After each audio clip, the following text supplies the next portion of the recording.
আসসালামু আলাইকুম, স্বাগত জানাচ্ছি চ্যানেল আই সংবাদে। আমি রিদিতা রেজা। শুরুতেই জানিয়ে দিচ্ছি ফ্রেশ আটা ময়দাসূচি সংবাদ শিরোনাম। প্রধান উপদেষ্টার কাছে স্বাস্থ্য সংস্কার কমিশনের রিপোর্ট পেশ, স্বতন্ত্র বাংলাদেশ স্বাস্থ্য সার্ভিস গঠন ও স্বাস্থ্য সুরক্ষা আইন প্রণয়নের সুপারিশ। আইনি জটিলতা না দেখিয়ে শাপলা চত্বর ও পিলখানা গণহত্যার বিচার দাবি, রাজধানীতে ইসলামী ছাত্র শিবিরের মানব প্রাচীর কর্মসূচি। চিকিৎসা শেষে 4 মাস পর মঙ্গলবার দেশে ফিরছেন বেগম খালেদা জিয়া, অভ্যর্থনা জানাতে নেতাকর্মীদের সুশৃঙ্খল অবস্থানের নির্দেশনা। 800 কোটি টাকা লেনদেনের প্রমাণ পাওয়ায় পাপন ও তার স্ত্রীর বিরুদ্ধে দুদকের মামলা, 2 মেয়ে ও 1 ছেলের নামে সম্পদের নোটিশ জারি। এবং নারীরা কর্মক্ষেত্রে হয়রানির শিকার হচ্ছেন বলে মহিলা ও শিশু বিষয়ক উপদেষ্টার মন্তব্য, নারী উদ্যোক্তারা কম ঋণ পান বললেন শ্রম উপদেষ্টা।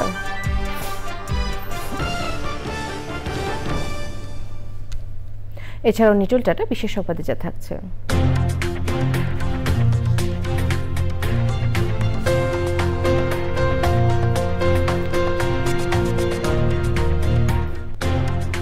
মালদ্বীপের প্রেসিডেন্ট মোহাম্মদ মুইজ্জু দীর্ঘ 15 ঘণ্টা সংবাদ সম্মেলন করার খবর।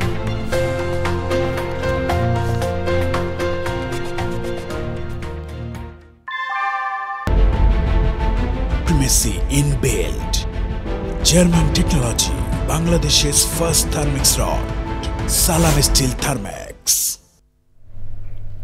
সংবাদ শিরোনামগুলো জানাচ্ছিলাম। এখনকার এই সংবাদ আয়োজন একই সঙ্গে চ্যানেলের ইউটিউব চ্যানেল এবং চ্যানেলের ওটিটি প্ল্যাটফর্ম আইস্ক্রিনে লাইভ স্ট্রিম হচ্ছে।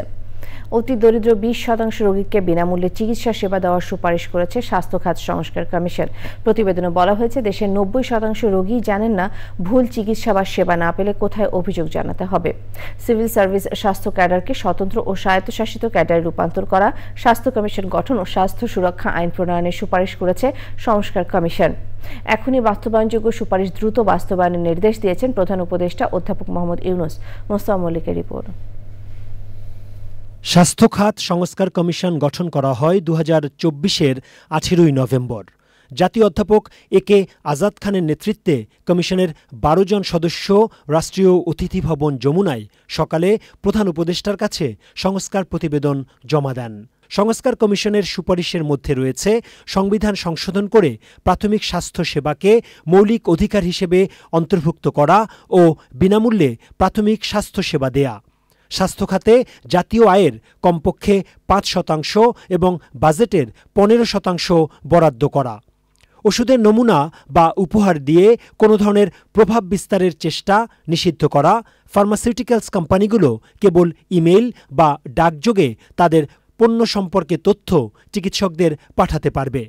ফরেন সার্ভিস একাডেমিতে সংবাদ সম্মেলনে কমিশনের সুপারিশের বিস্তারিত তুলে ধরা হয়। আমরা প্রপোজ করেছি যে একটা বাংলাদেশ স্বাস্থ্য কমিশন যে ওভারসি করবে, পলিসি টলিসি ইস্যুগুলো আলাপ করবে, আর একটা হলো স্বাস্থ্য সেবা বিভাগ, সেটা কিন্তু হয় ডিসেন্ট্রালাইজড হয়ে যাবে। স্বাস্থ্য শিক্ষা ইনস্টিটিউটগুলো সবগুলো এটা স্বায়ত্তশাসিত প্রতিষ্ঠান, সরকারের স্বায়ত্তশাসিত প্রতিষ্ঠানের মতো হবে। সুতরাং ট্রান্সফারেবল জব হবে না, একজন মন্ত্রী সরকারি খরচের চিকিৎসা দেশেই পাইতে পারে। 25% ওষুধ শুরুতেই জেনেরিক ভাবে লিখতে হবে এবং পরবর্তীতে ওভার 5 ইয়ার্স 100% মেডিসিন জেনেরিক ভাবে লিখতে হবে। উপজেলা লেভেলে সেকেন্ডারি, জেলা পর্যায়ে টারশিয়ারি এবং প্রত্যেকটা ডিভিশনে একটা করে আন্তর্জাতিক মানের আঞ্চলিক রেফারেল হাসপাতাল করার প্রস্তাবনা দেওয়া হয়েছে। কাঙ্ক্ষিত স্বাস্থ্য সেবা না পাওয়া, চিকিৎসক, নার্স, ধর্মঘট ও চিকিৎসা কর্মীদের উপর হামলা সহ নানা প্রশ্নের উত্তর দেন কমিশন সদস্যরা। তাহলে জনগণ ভার্ডিক্ট দিয়ে দিয়েছে যে তারা এখনো সরকারি ব্যবস্থায় আছে এবং তারা এখনো প্রাইভেট সেক্টরে যায়। জনগণ বলেছে যে গত 1 বছরে 3 জন জনগণ সেবা নিতে গিয়ে 1 জন জনগণ কমপক্ষে স্বাস্থ্য খাত থেকে নিগৃহ অথবা অন্য কোনো বাজে অভিজ্ঞতার সম্মুখীন হয়েছেন।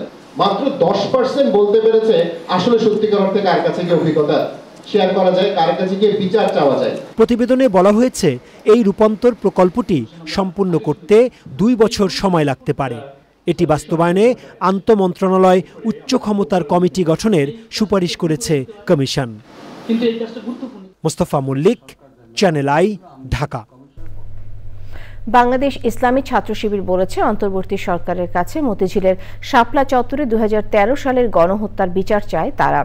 রাজধানীতে মানব প্রাচীর কর্মসূচিতে শিবিরের সভাপতি জাহিদুল ইসলাম অভিযোগ করেন, সরকারের অনেকে ফ্যাসিবাদ পুনর্বাসনের চেষ্টা করছে।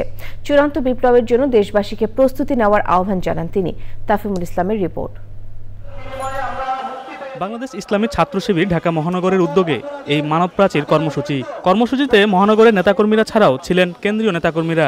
তারা বলছেন, 2013 সালের 5ই মে শাপলা চত্বরের হত্যাকাণ্ডের পর আলেম ওলামাদের নামে যেসব মামলা হয়েছে সেগুলো প্রত্যাহার করতে হবে। পাশাপাশি নতুন করে তদন্তের দাবিও জানান তারা। 2013 সালে 5ই মে বাংলাদেশের ইতিহাসে একটি গণহত্যা দেখেছি, যে গণহত্যায় দেখেছি বাংলাদেশের মানুষদেরকে দুইটা শ্রেণীতে বিভক্ত করার চেষ্টা হয়েছে। যদি এই শহীদ পরিবারেরা বিচার না পায় তাহলে তারা মাজলুম, আর তারা যদি মাজলুম হয়, যারা বিচার করছে না তারা হলো জালেম। ছাত্র শিবিরের সভাপতি জাহিদুল ইসলাম বলেন, পাতানো নির্বাচনের মাধ্যমে ক্ষমতায় এসে ফ্যাসিবাদ প্রতিষ্ঠিত করেছে আওয়ামী লীগ। রাষ্ট্রীয়ভাবে শাপলা গণহত্যা দিবস পালনের আহ্বানও জানান তিনি। শাপলা চত্বরের গণহত্যার বিচার অবশ্যই করতে হবে। শাপলা চত্বরের এই গণহত্যার বিচারের পাশাপাশি পিলখানা হত্যাকাণ্ড, আল্লামা সাঈদীকে কেন্দ্র করে, রায়কে কেন্দ্র করে যে গণহত্যা সহ জুলাই আন্দোলনের যতজন শহীদ হয়েছেন প্রত্যেকটি গণহত্যার সুষ্ঠু বিচার অবশ্যই করতে হবে। যারা ফ্যাসিবাদ পুনর্বাসনের চিন্তা করবে, হাসিনার যে পরিণতি প্রজন্ম করেছে, আপনাদের পরিণতি তার চেয়ে ভয়াবহ করবে। শাপলা চত্বরে নিহতদের প্রকৃত তালিকা প্রণয়ন সহ বিগত সরকারের সময়ে সব ধরনের হত্যাকাণ্ডের বিচারের দাবি জানান ছাত্র শিবিরের নেতাকর্মীরা। তাফিমুল ইসলাম, চ্যানেল আই, ঢাকা। ইউরোপীয় ইউনিয়নের রাষ্ট্রদূত মাইকেল মিলার বলেছেন, জাতীয় নির্বাচন কখন হবে সেই সিদ্ধান্ত বাংলাদেশের। নির্বাচনের তারিখ নিয়ে তাদের কোনো চাপ নেই, তবে ইইউ বাংলাদেশে আন্তর্জাতিক মানের নির্বাচন দেখতে চায়। রাষ্ট্রদূত আরও বলেন, জুলাই আন্দোলন হত্যাকাণ্ডে জড়িতদের বিচার হওয়া উচিত, তবে সেই বিচার প্রক্রিয়া অবশ্যই স্বচ্ছ হতে হবে। পান্থ রহমান জানছেন বিস্তারিত। 5ই আগস্টের রাজনৈতিক পট পরিবর্তন আর অস্থির সময়ের মধ্যেই ঢাকায় ইউরোপীয় ইউনিয়নের রাষ্ট্রদূতের দায়িত্ব নিয়েছেন মাইকেল মিলার। কূটনৈতিক সাংবাদিকদের সংগঠন ডিক্যাবের নিয়মিত আয়োজন ডিক্যাব টকের অতিথি হিসেবে তার কাছে বেশিরভাগ প্রশ্ন ছিল জুলাই আন্দোলন, রাজনৈতিক পট পরিবর্তন, সংস্কার আর নির্বাচন নিয়ে। জুলাই আন্দোলনের সময় সংঘটিত হত্যাকাণ্ডে জড়িত থাকার অভিযোগে যদি কারো বিরুদ্ধে যথেষ্ট প্রমাণ এবং সেই অভিযোগ যদি ধারণাপ্রসূত না হয়, তবে তাকে অবশ্যই জবাবদিহি ও বিচারের আওতায় আনতে হবে। তবে বিচার প্রক্রিয়া হতে হবে স্বচ্ছ, সুষ্ঠু ও সঠিক নিয়ম মেনে। ইউরোপের সাথে কূটনৈতিক সম্পর্ক, বাণিজ্য, নিরাপত্তা ও জলবায়ু পরিবর্তন সহ সমসাময়িক বিভিন্ন ইস্যুতেও কথা বলেন ইইউ রাষ্ট্রদূত। নির্বাচনের সময় নির্ধারণ করবে বাংলাদেশের মানুষ। আমরা কোনো নির্দিষ্ট সময়ে নির্বাচনের জন্য চাপ দিচ্ছি না। ইউরোপীয় ইউনিয়ন চায় আন্তর্জাতিক মানের নির্বাচন, আর সেটা নিশ্চিত করতে আমরা সহযোগিতায় প্রস্তুত। আমরা চাই একটা অবাধ, স্বচ্ছ ও গ্রহণযোগ্য নির্বাচন। আমরা একটা সাকসেস স্টোরির সঙ্গে থাকতে চাই। ইইউ ডেলিগেশন প্রধান জানান, ইউরোপে পাচার হওয়া অর্থ ফেরত আনতে চাইলে নির্দিষ্ট রাষ্ট্রের সাথে যথাযথ তথ্য উপাত্ত নিয়ে যোগাযোগ করতে হবে। পান্থ রহমান, চ্যানেল আই, ঢাকা। উন্নত চিকিৎসা শেষে প্রায় 4 মাস পর মঙ্গলবার দেশে ফিরছেন বিএনপি চেয়ারপারসন ও সাবেক প্রধানমন্ত্রী বেগম খালেদা জিয়া। কাতারের রয়্যাল এয়ার অ্যাম্বুলেন্সে যুক্তরাজ্যের হিথ্রো বিমানবন্দর থেকে যুক্তরাজ্যের সময় বিকেল 4:10 বাংলাদেশ সময় রাত 9:10 ঢাকার উদ্দেশ্যে রওনা হচ্ছেন তিনি। বিএনপি চেয়ারপারসনকে বহনকারী বিশেষ বিমানটি মঙ্গলবার সকাল 10:30টায় হযরত শাহজালাল আন্তর্জাতিক বিমানবন্দরে অবতরণ করবে।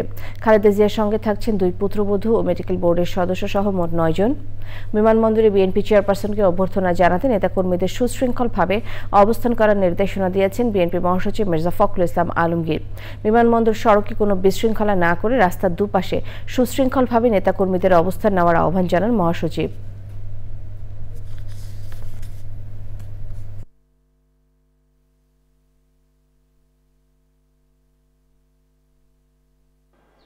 সকাল 10টায় পৌঁছাবেন ঢাকা এয়ারপোর্টে। ছাত্র পরীক্ষা আছে আপনার এসএসসির 2টা সাবজেক্ট পড়ে।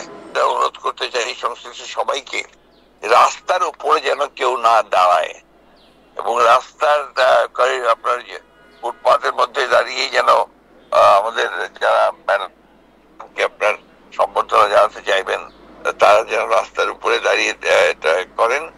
আমরা এর আগে নির্দেশ দিয়েছি জাতীয় পতাকা এবং দলীয় পতাকা দিয়ে আপনার তাকে অভ্যর্থনা জানানো। আর পুলিশ কর্তৃপক্ষকে বলতে চাই তারা যেন রাস্তায় কাউকে দাঁড়াতে না দেন, যারা আপনার ট্রাফিকের সঙ্গে জড়িত আছেন তাদেরকে। আর বিশেষ করে বিএনপির অঙ্গ সংগঠনের নেতা কর্মী এবং ঢাকা সিটি নেতা কর্মীদের কাছেও আমি আবেদন রাখতে চাই যে তারা এই ব্যাপারটাতে বিশেষ নজর দেবেন এবং কোন রকমের রাস্তায় যেন কেউ না দাঁড়ায়, ট্রাফিক বিঘ্নিত না করে, যাতে করে পরীক্ষার্থীদের কোনো অসুবিধা হয়। প্রায় 800 কোটি টাকা সন্দেহজনক লেনদেনের প্রমাণ পাওয়ায় সাবেক ক্রীড়ামন্ত্রী ও বাংলাদেশ ক্রিকেট বোর্ড বিসিবির সাবেক সভাপতি নাজমুল হাসান পাপন ও তার স্ত্রীর বিরুদ্ধে মামলা করেছে দুর্নীতি দমন কমিশন। একই সাথে তার 2 মেয়ে ও 1 ছেলের বিরুদ্ধে সম্পদের বিবরণী নোটিশ জারি করেছে দুদক। রুকসানা আমিনের রিপোর্ট। এক যুগের বেশি সময় বাংলাদেশ ক্রিকেট বোর্ডের সভাপতি হিসেবে আলোচিত সমালোচিত আওয়ামী লীগের ভারপ্রাপ্ত সভাপতি ও সাবেক রাষ্ট্রপতি জিল্লুর রহমানের ছেলে নাজমুল হাসান পাপন বিসিবির দায়িত্ব পালনকালে অনিয়ম ও দুর্নীতির মাধ্যমে শত শত কোটি টাকা হাতিয়ে নেওয়ার অভিযোগ দুদকে আসে তার বিরুদ্ধে। দুর্নীতির অভিযোগ প্রমাণিত হওয়ায় এবার জ্ঞাত আয় বহির্ভূত সম্পদ অর্জন ও অর্থ পাচারের অভিযোগে মামলা করেছে দুদক। তদন্ত কর্মকর্তা দুদকের উপপরিচালক সাইদুজ্জামান মামলাগুলো দায়ের করেন। পাপনের ব্যাংক অ্যাকাউন্টে 743 কোটি টাকার সন্দেহজনক লেনদেনের তথ্য পাওয়া গেছে। নিয়মিত ব্রিফিংয়ে এমনটাই জানালেন দুদক মহাপরিচালক। ঘুষ দুর্নীতির মাধ্যমে অর্জিত 742 কোটি 73,84,686 টাকার সন্দেহজনক লেনদেনের অপরাধে একটি মামলা রুজুর সুপারিশ করেছে কমিশন। একই অভিযোগে নাজমুল হাসানের স্ত্রী রুকসানা হাসান এবং বিসিবির সাবেক পরিচালক ইসমাইল হায়দার মল্লিকের বিরুদ্ধে আরও 2টি মামলা করেছে দুদক। এছাড়া অবৈধ সম্পদের প্রমাণ পাওয়ায় পাপনের কন্যা রুশমিলা রহমান অহনা, পুত্র রাফসান রহমান, কন্যা সুনেহরা রহমান তন্নি ও তার জামাতা রাকিন আল মাহমুদ সহ 5 জনের বিরুদ্ধে সম্পদ বিবরণী নোটিশ জারি করেছে সংস্থাটি। বাংলাদেশ ক্রিকেট বোর্ডের বিভিন্ন কর্মকর্তাদের বিরুদ্ধে নাজমুল হাসান পাপন সহ আরও একটা অনুসন্ধান চলমান এবং এটা বড় অনুসন্ধান চলছে। আমাদের এনফোর্স টিম একটা অভিযান পরিচালনা করছিল, বিশেষ করে বিপিএল এর টিকিট সংক্রান্ত জালিয়াতির বিষয়ে। ওইটার রিপোর্ট আমাদের এনফোর্স টিম রিপোর্ট ইতিমধ্যে কমিশনে সাবমিট করেছেন। হয়তো কয়েকদিনের মধ্যে আপনারা এই বিষয়ে জানতে পারবেন। গত 28 এপ্রিল পাপনের দুর্নীতির খোঁজে পূর্বাচলে স্টেডিয়াম নির্মাণ, বিপিএল এর খরচ, আইসিসির বৈশ্বিক টুর্নামেন্টের ব্যয়, বিদেশি কোচ নিয়োগে খরচ সহ 27 ধরনের নথি তলব করে বিসিবিতে চিঠি দেয় দুদক। রুকসানা আমিন, চ্যানেল আই, ঢাকা। মহিলা ও শিশু বিষয়ক উপদেষ্টা শারমিন মুর্শিদ বলেছেন, কর্মক্ষেত্রে নানা ধরনের হয়রানির শিকার হচ্ছেন নারীরা, বাধার মুখে কর্মপরিবেশ। এসব ঘটনার সংশ্লিষ্ট প্রতিষ্ঠান যথাযথ উদ্যোগ নিচ্ছে না উল্লেখ করে সংশ্লিষ্ট মন্ত্রণালয়কে এ বিষয়ে যৌথ উদ্যোগ নেওয়ার তাগিদ দিয়েছেন তিনি। শ্রম উপদেষ্টা এম সাখাওয়াত হোসেন বলেছেন, হাজার হাজার কোটি টাকা লোপাট হয়, অথচ নারী উদ্যোক্তারা স্বল্প পরিমাণ ঋণ পান না। নাজিব বেগের রিপোর্ট।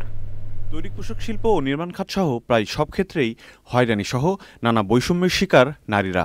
এসব ঘটনায় তেমন প্রতিকার না পাওয়ার অভিযোগও ভুক্তভোগীদের। রাজধানীর আগারগাঁওতে আন্তর্জাতিক শ্রম সংস্থা বিবিডিএন ও বনহিসিকা আয়োজিত আলোচনা সভায় বক্তারা কর্মক্ষেত্রে নারীর নানা প্রতিবন্ধকতার কথা তুলে ধরেন। অন্তর্বর্তী সরকার এ বিষয়ে উদ্যোগ নিলেও রাজনৈতিক সরকারকে আরও কার্যকর ব্যবস্থা নিতে হবে বলে মনে করেন মহিলা ও শিশু বিষয়ক উপদেষ্টা। মেয়েদের জায়গাতে যে নিরাপত্তা, যে পরিবেশ হলে তারা স্বাচ্ছন্দ্যে ভালোভাবে কাজ করতে পারে, সেখানে আমাদের অনেক ঘাটতি আছে। আমরা হয়তো কিছু ভাবনা দিতে পারবো, কিছু পলিসিস দিতে পারবো, বাকিটা কিন্তু আপনাদের করতে হবে ভবিষ্যতে যারা আসবে তাদেরকে নিয়ে। ব্যাংক থেকে ক্ষুদ্র ঋণ পেতেও নারী উদ্যোক্তাদের ভোগান্তি পোহাতে হয় উল্লেখ করে এ নিয়ে কাজ করতে চান বলে জানান শ্রম উপদেষ্টা। অল্প টাকা 2 লাখ 3 লাখ 4 লাখ টাকা without any collateral can be given to you. হাজার হাজার কোটি টাকা চুরি হয়ে গেছে কাছ থেকে। একটা কোম্পানি, আপনারা তো জানেন না, 30,000 কোটি টাকাকে খেয়ে ফেলছে এই টাকা আমরা জীবনে ফেরত পাবো না, 1 টাকাও। বাকি যা আরও কত গেছে আল্লাহ জানে, আমরা এখনো হদিশ পাচ্ছি না। প্রতিবন্ধী ও হিজড়া জনগোষ্ঠী যেন যোগ্যতা অনুযায়ী কাজের সুযোগ পায়, সেই দাবিও ওঠে আলোচনায়। আজিব পিক, চ্যানেল আই, ঢাকা। কৃষি খাত নিয়ে এক আলোচনায় বাণিজ্য উপদেষ্টা শেখ বশিরউদ্দিন বলেছেন, আগের সরকার ভুয়া পরিসংখ্যান দিয়ে ফ্যাসাদ তৈরি করে গেছে। প্রাণী সম্পদ উপদেষ্টা ফরিদা আক্তার বলেছেন, শহরের ভোক্তাদের খুশি রাখতে গিয়ে অনেক ক্ষেত্রে কৃষককে ঠেকানো হচ্ছে। আরেক সেশনে পরিবেশ উপদেষ্টা সৈয়দা রিজওয়ানা হাসান বলেন, দস্যুদের ঠেকাতে পরিবেশ অধিদপ্তরকে না বলার অধিকার দিতে হবে। রিজওয়ানা হাসান রিপোর্ট। হোটেল সোনারগাঁওয়ে দৈনিক বণিক বার্তার আয়োজনে কৃষিখাত নিয়ে আলোচনা। খাদ্য নিরাপত্তা ও কৃষকের ন্যায্যতা, কৃষি উৎপাদন ও প্রাণ প্রকৃতি এবং খাদ্যের বাজার সরবরাহ দেশজ সক্ষমতা শিরোনামে 3টি কর্ম অধিবেশনে কৃষির খাত উপখাতের অংশীজনেরা অংশ নেন। 2030 সালের মধ্যে হেক্টর প্রতি 10 মেট্রিক টন উচ্চ ফলনশীল ধানের জাত ও 15 মেট্রিক টন উৎপাদনশীল হাইব্রিড ধানের জাত আমাদের উদ্ভাবন করতে হবে। 60-70 লাখ টন গম আমদানি করতে হয়, 10-15 লাখ টন চাল আমদানি করতে হয়, তখন খাদ্যের সম্ভর এই কথাটা বলা খুব শোভা পায় না। বালাইনাশকগুলো এক সময় আমাদের দেশে বিনামূল্যে প্রদান করা হতো। এই যে বাজারটার 55% মার্কেট, মাত্র 5টা বহুজাতিক কোম্পানি তার 8টা প্যাটেন্ট প্রোডাক্ট দিয়ে এটা দখল করে রাখছে। আমরা বারবারে বলি খালি জমি কমে যেতেছে, কিন্তু আমাদের তো নতুন নতুন আইল্যান্ড আসতেছে, এটা আমাদের নদীতেও আসে, এটা আমাদের সাগরেও আসতেছে। এগুলি সবগুলোই কিন্তু আলটিমেটলি আমরা কৃষিতে ব্যবহার করতে পারি। এই যে খাদ্য বিষাক্ত হচ্ছে, এই বিষাক্ত হওয়ার প্রক্রিয়ার মধ্যে দিয়ে বাংলাদেশে কিন্তু জিডিপি অনেক গ্রোথটা অনেক বেশি হচ্ছে। সংরক্ষণ ব্যবস্থাটা আমাদেরকে আরও একটু উন্নত করতে হবে। সেটার জন্য আমাদের উদ্যোক্তাদের জন্য সরকারি সে সুযোগ সুবিধা বা সরকার কিভাবে আমাদেরকে সাহায্য করতে পারে। খাদ্য নিরাপত্তা নিশ্চিত করার সাথে সাথে উৎপাদক এবং বাজার ব্যবস্থার সঙ্গে জড়িতদের স্বার্থ সংরক্ষণে কাজ করবে সরকার, আশ্বস্ত করেন উপদেষ্টারা। কৃষি আর প্রাণী সম্পদ যখন আলাদা হয়ে গেছে, সেখানে আমাদের সংঘাত আছে। যে জলাশয়গুলোকে রক্ষা করতে চাচ্ছে, তখন কৃষিতে ব্যবহৃত কীটনাশকের কারণে আমাদের মাছ মারা যাচ্ছে। বলেন তো, বাংলাদেশে কোন পেশাজীবীরা আজ পর্যন্ত ধর্মঘট করে নাই? সে কখনো বলে নাই যে আমি উৎপাদন করব না। এটা হচ্ছে কৃষকেরা। কিন্তু সেই কৃষক সুরক্ষায় আমাদের স্পষ্ট যেন নীতিমালা হয়, সেটার জন্য আমার জানা মতে কৃষি মন্ত্রণালয় কাজ শুরু করে দিয়েছে। আমরা গত বছর দেখেছি, আমি যখন দেখছি যে আলুর উৎপাদন হয়েছে 1,06,00,000 টন, কনজামশন 80 লক্ষ টন, আলুর দাম 90 টাকা হয়ে গিয়েছে। কোনোভাবেই কোলাবোরেট করছে না একটার সাথে আর একটা। ওয়াই? বিকজ স্ট্যাটিস্টিক্স আর রং। নিত্যপণ্যের বাজার ঠিক রাখতে গণমাধ্যম এবং সুশীল সমাজের কাছে গঠনমূলক সমালোচনার প্রত্যাশা করেন নীতি নির্ধারকেরা। রিজভিনা ওয়াজ, চ্যানেল আই, ঢাকা। বাংলাদেশ থেকে সঠিক পথে আরও দক্ষ কর্মী নেওয়ার আগ্রহ প্রকাশ করেছে ইটালি। বিকেলে স্বরাষ্ট্র মন্ত্রণালয়ের উপদেষ্টা অবসরপ্রাপ্ত লেফটেন্যান্ট জেনারেল জাহাঙ্গীর আলম চৌধুরীর সাথে দ্বিপাক্ষিক বৈঠকে এই আগ্রহের কথা জানান ঢাকা সফররত ইটালির স্বরাষ্ট্রমন্ত্রী মাত্তেও পিয়ান্তেদোসি। বৈঠকে অবৈধ বাংলাদেশিদের দ্রুত বৈধতা দেওয়ার আহ্বান জানান স্বরাষ্ট্র উপদেষ্টা। বাংলাদেশ ও ইটালির মধ্যে সহযোগিতা কিভাবে আরও বাড়ানো যায় সে বিষয়ে তাদের আলোচনা হয়। অবৈধ পথে ইটালি প্রবেশের ক্ষেত্রে প্রায় প্রাণহানির খবর পাওয়া যায়, আবার বিভিন্ন সময় দালাল চক্রের খপ্পরে পড়ে অনেকেই ভোগান্তি পোহাতে হয়। এইসব সমস্যা কাটিয়ে বৈধ পথে ইটালি যাওয়ার সুযোগ সৃষ্টিতে কাজ করছে সরকার বলেও উল্লেখ করেন স্বরাষ্ট্র উপদেষ্টা। আমরা আজকে আলাপ করেছি আমাদের ভিতরে একটা কোঅপারেশন, আমাদের একটা এইটা কিভাবে আরও বৃদ্ধি করা যায় এই ব্যাপারে আমাদের আলাপ হয়েছে, এবং ওনারা আমাদের দেশ থেকে আরও বেশি লোক নিতে আগ্রহী, যেহেতু বলছেন যে বাংলাদেশি লোকরা ওখানে খুব ভালো কাজ করেন এবং তারা খুব হার্ড ওয়ার্কিং, এবং তারাও ইটালিয়ান ইকোনমিতে একটা বড় ধরনের কন্ট্রিবিউট করে যাচ্ছে। সিনিয়র আইনজীবী ব্যারিস্টার আব্দুর রাজ্জাকের জানাজার নামাজ সুপ্রিম কোর্টের ইনার গার্ডেনে হয়েছে। ব্যারিস্টার আব্দুর রাজ্জাকের বড় ছেলে ব্যারিস্টার এহসান আব্দুল্লাহ সিদ্দিকী জানাজা নামাজ পড়ান। জানাজা নামাজে অংশ নেন attorney general Mohammad Asaduzzaman, chief prosecutor Mohammad Tajul Islam, supreme কোর্টের আইনজীবী সমিতির সভাপতি ব্যারিস্টার AM মাহবুব উদ্দিন খোকন, জাতীয়তাবাদী আইনজীবী ফোরামের সভাপতি ও বার কাউন্সিলের vice chairman advocate Zainul Abedin, সাবেক স্পিকার ব্যারিস্টার জমিরুদ্দিন সরকার, জাতীয়তাবাদী আইনজীবী ফোরামের মহাসচিব ব্যারিস্টার কায়সার কামাল, জামায়াতের সহকারী secretary general advocate Moazzem Hossain Helal, জামায়াতের ঢাকা মহানগরী দক্ষিণের আমির নুরুল ইসলাম বুলবুল, চট্টগ্রাম মহানগরীর আমির শাহজাহান চৌধুরী, এবি পার্টির চেয়ারম্যান মুজিবুর রহমান মঞ্জু, সুপ্রিম কোর্টের আপিল ও হাইকোর্ট বিভাগের বিচারপতি, আইনজীবী ও পরিবারের সদস্যরা। জানাজা নামাজ শেষে সুপ্রিম কোর্ট আইনজীবী সমিতি ও অ্যাটর্নি জেনারেলের কার্যালয়ের পক্ষ থেকে ব্যারিস্টার আব্দুর রাজ্জাকের প্রতি শ্রদ্ধা জানানো হয়। এর আগে ব্যারিস্টার আব্দুর রাজ্জাকের ছোট ছেলে ইমরান আব্দুল্লাহ সিদ্দিকী তার সদ্য প্রয়াত বাবার জন্য সবার কাছে দোয়া চান।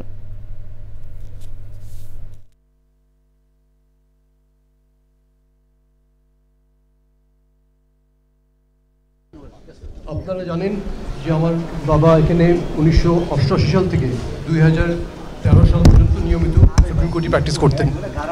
2013 সাল থেকে 2024 সালের ডিসেম্বর পর্যন্ত উনি লন্ডনে ছিলেন এবং ডিসেম্বরের 24 সালের ডিসেম্বরের শেষ দিকে দেশে এসেই প্র্যাকটিস শুরু করেন। আবার ওনার ইচ্ছা ছিল উনি সুপ্রিম কোর্টে নিয়মিত প্র্যাকটিস করবেন, তবে হয়তোবা এটা আল্লাহর ইচ্ছা ছিল না।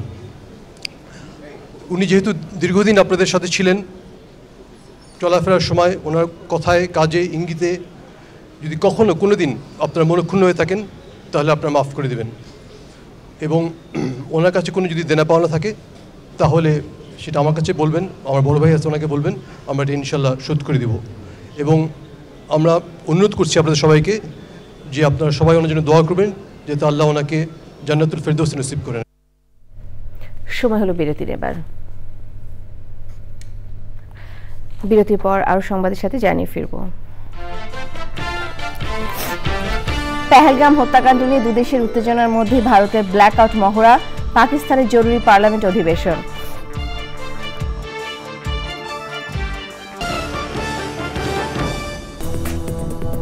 আবারও আমন্ত্রণ। কাশ্মীরের পেহেলগ্রামে হত্যাকাণ্ডের পর থেকে ভারত পাকিস্তানের উত্তেজনার পারদ বাড়ছে। এরই মধ্যে যুদ্ধের প্রস্তুতি হিসেবে ব্ল্যাক আউট মহড়া করেছে ভারত। স্থগিত হয়ে গেছে দুই দেশের মধ্যে বাণিজ্য সহ নানান চুক্তি। এমন পরিস্থিতিতে বেশ কয়েকটি উচ্চ পর্যায়ের বৈঠক করেছেন ভারতের প্রধানমন্ত্রী নরেন্দ্র মোদী। রোববার সর্বদলীয় বৈঠক করে ভারত সরকার। ভারতের আগ্রাসী আচরণ ও উস্কানিমূলক বিবৃতিতে জাতিসংঘের নিরাপত্তা পরিষদে যাওয়ার ঘোষণা দিয়েছে পাকিস্তান। পেহেলগ্রাম কাণ্ড নিয়ে বিকেলে পার্লামেন্টের বিশেষ অধিবেশনে বসেছে ইসলামাবাদ। দুদেশের এমন উত্তেজনাকর পরিস্থিতির মধ্যে আজ আবারও ক্ষেপণাস্ত্রের সফল পরীক্ষা চালিয়েছে পাকিস্তান। সামরিক মহড়ার অংশ হিসেবে 120 কিলোমিটার দূরের লক্ষ্যবস্তুতে আঘাত হানতে সক্ষম স্বল্প পাল্লার ওই ক্ষেপণাস্ত্রের পরীক্ষা চালানো হয়। চলমান উত্তেজনার মধ্যে আগামী শুক্রবার মালয়েশিয়ায় সরকারি সফর বাতিল করেছেন পাকিস্তানের প্রধানমন্ত্রী শেহবাজ শরীফ। নিটল টাটা বিশেষ সংবাদ।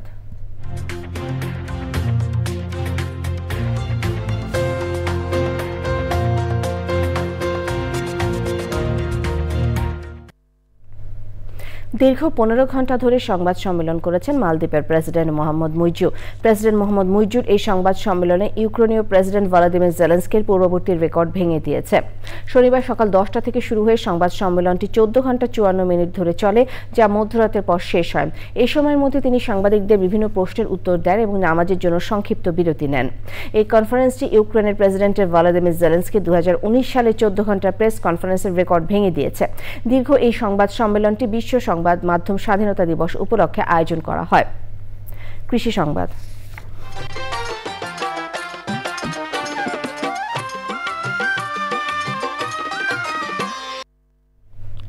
নেত্রকোনার হাওড় অঞ্চলে শুরু হয়েছে বোরো ধান কাটা। এবছর ধানের ফলন ভালো থাকায় খুশি কৃষক। কৃষি বিভাগ বলছে দুর্যোগের কবলে না পড়লেও হাওড়ের পুরো ধান ঘরে তুলতে পারবেন চাষি।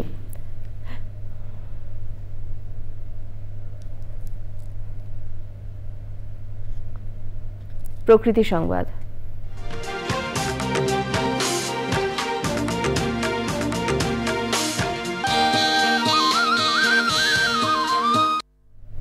সুন্দরবনে করমজল বন্যপ্রাণী প্রজনন কেন্দ্রে মহাবিপন্ন বাটাগুর বাসকা প্রজাতির একটি কচ্ছপের ডিম ফুটে জন্ম নিয়েছে ৬৫টি বাচ্চা। বাচ্চাগুলোকে তুলে কেন্দ্রে কচ্ছপ লালন পালন কেন্দ্রে রাখা হয়েছে।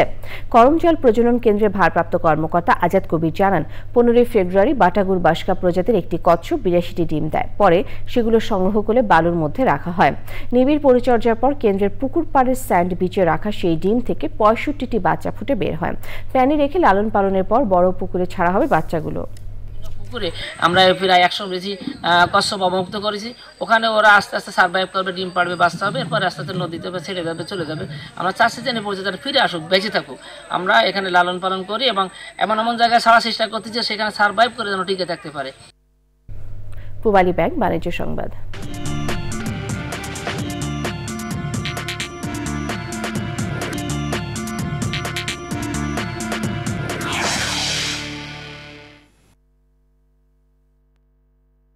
কার্যদিবস লেনদেনে ঊর্ধ্বমুখী প্রবণতা দেখা গেছে।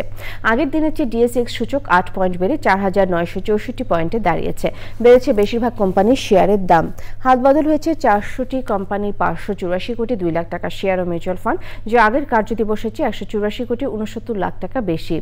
এর মধ্যে দাম বেড়েছে ১৭৩টির, কমেছে ১৬৯টির এবং অপরিবর্তিত রয়েছে ৫৮টি কোম্পানির শেয়ারের দাম।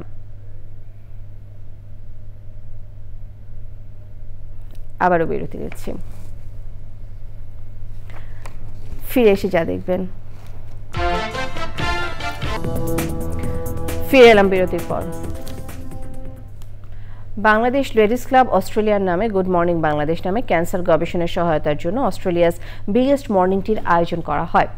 ৪ মে সিডনির এক কমিউনিটি সেন্টারে সাবরিনা আরেফিনের উপস্থাপনায় প্রথমে ক্লাবের প্রেসিডেন্টের রাহেলা আরেফিন গুড মর্নিং বাংলাদেশের প্রতিষ্ঠাতা ডক্টর আব্দুল হক এর স্ত্রী লায়লা হককে পরিচয় করিয়ে দেন। উপস্থিত ছিলেন শিরিন আক্তার মুন্নি, ডক্টর আব্দুল হকের কন্যা রুবায়েত হক সাথী, তনভীর শহীদ, মিলি ইসলাম, রওশন জাহান পারভিন সহ অন্যরা। বক্তব্য রাখেন ক্যাম্পবেল টাউন সিটি কাউন্সিলের mayor councillor Darcy Lound, Cumberland Campbelltown city কাউন্সিলের কাউন্সিলর মাসুদ চৌধুরী, আশিকুর রহমান অ্যাশ, লেখক সংগঠক মোহাম্মদ শফিকুল আলম, ডাক্তার Rafiqul Islam, New South Wales cancer কাউন্সিলের প্রতিনিধি জেনি নিউয়েন। বাংলাদেশ লেডিস ক্লাব অস্ট্রেলিয়াকে সহায়তা করে বাংলা হেয়ার, সিডনি প্রতিদিন ও জন্মভূমি টেলিভিশন। খেলার খবর। সংযুক্ত আরব আমিরাত এবং পাকিস্তানের বিপক্ষে টি-20 সিরিজকে সামনে রেখে বাংলাদেশ ক্রিকেট দল অনুশীলন শুরু করেছে। বাংলাদেশ প্রথম দিনে অনুশীলনে সবাই না থাকলেও নতুন টি-20 বাংলাদেশ এ দলের ব্যস্ততা থাকায় দেখা যায়নি পারভেজ ইমন, তানভীর এবং শরীফুলকে। আদিল আহমেদ শান জানাচ্ছেন। 17 মে থেকে সংযুক্ত আরব আমিরাত নেতাকর্মীদের সুশৃঙ্খল অবস্থানের নির্দেশনা।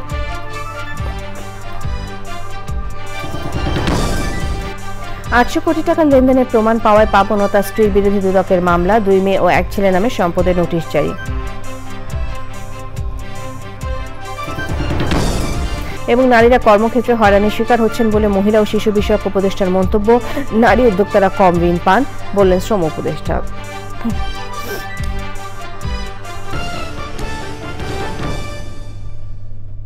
শেষ করছি চ্যানেলের সংবাদ। ধন্যবাদ।